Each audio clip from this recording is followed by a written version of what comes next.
दिल्ली उच्च न्यायालय ने पूछा है क्या अब यूसीसी का समय नहीं आ गया। और वो जो यूसीसी का समय नहीं आ गया ये पूछा है, वो क्यों पूछा है जानते हैं?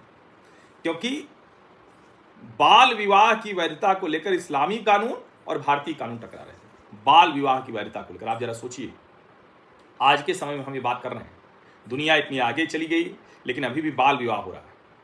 ये मैं जो समाचार पढ़ रहा हूं तो न्यायमूर्ति अरुण मोंगा की पीठ थी, उसने कहा मुस्लिम पर्सनल लॉ में जहां लड़की के युवा होने पर, जिसे आमतौर पर 15 साल की उम्र माना जाता है, विवाह मान्य होता है, वहीं भारतीय न्याय संहिता बीएनएस और पॉक्सो अधिनियम के तहत ऐसा विवाह पति को अपराधी बना देता है। क्योंकि 15 साल की बच्ची के साथ अगर कोई शारीरिक संबंध बनाएगा तो उस पर तो पॉक्सो लग जाएगा भारतीय न्याय संहिता के तहत।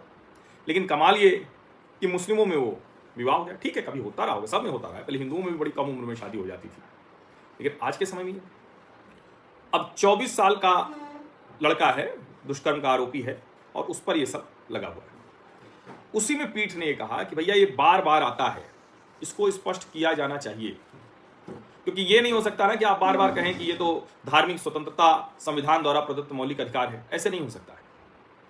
क्या है? यूसीसी, यूनिफॉर्म सिविल कोड, इसकी बड़ी जरूरत है और इसीलिए बहुत जरूरी है कि बीएनएस से ऊपर कोई और लॉ ना हो, कोई और लॉ ना हो, क्योंकि ये तो बड़ा खराब है ना। इसमें यह भी है कि अगर मान लिया जाए कि दोनों का संबंध सहमति से था या लिव इन रिलेशन जैसा था, तो भी अब जमानत ऐसे मिल जाती है अगर उनके कानून के तहत कहेंगे, लेकिन अगर भारतीय न्याय संहिता के तहत कहेंगे तो जमानत नहीं मिल सकती। अब ये बहुत गंभीर मसला है। अब क्या है लिखा, आगे मैं पढ़ देता हूं, मुझे तो शर्म आ रही है इसे पढ़ते हुए। पीठ ने आरोपित को जमानत देते हुए कहा कि आरोपित को गिरफ्तारी के समय लिखित कारण तक उपलब्ध नहीं कराया गया था, जो संविधान के अनुच्छेद 22 धारा से। अब आगे देखिए, इस मामले में लड़की ने खुद को 20 वर्ष का बताया, जबकि अभियोजन पक्ष के अनुसार उसकी उम्र 15-16 वर्ष थी।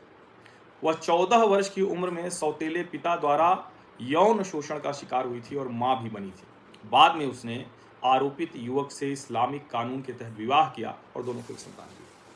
तो इस पर क्या कहा जाए, कैसे कहा जाए? कई बार ये भी होता है कि कई ऐसे मामले आए हैं कि दुष्कर्म जैसा मसला है और उसके बाद दोनों ने विवाह कर लिया। ठीक है, दोनों ने विवाह कर लिया, सहमति है, यहाँ वो सौतेला पिता था, वो सब अलग विषय है, उस पर मैं बात नहीं करूँगा, ये इस चर्चा को करने में ही अजीब लगता है।